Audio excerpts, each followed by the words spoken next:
I've enclosed an image of the actual physical setup with the magnifying lens and the lights and so on.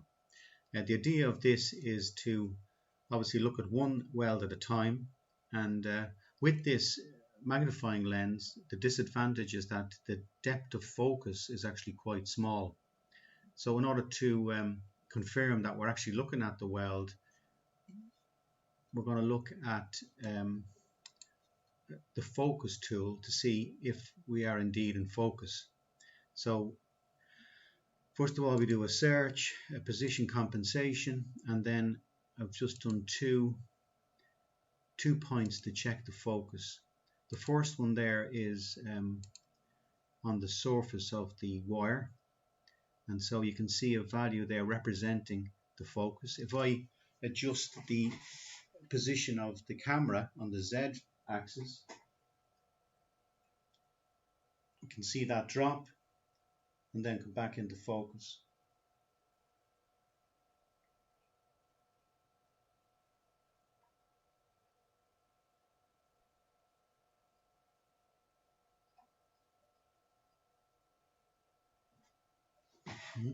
Similarly, we'd get a similar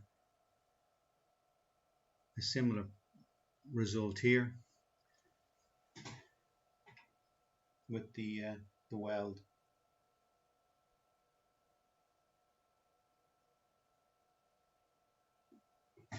Yeah. Okay, once we have that, then we can start to use other tools then to look at the diameter of the weld. And of course, then if we have an axis on the Z, or on the X I should say, we can actually measure the pitch then between the welds.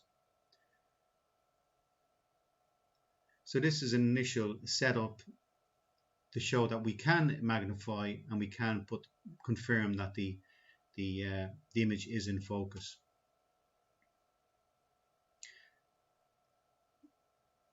Okay, that's enough for now.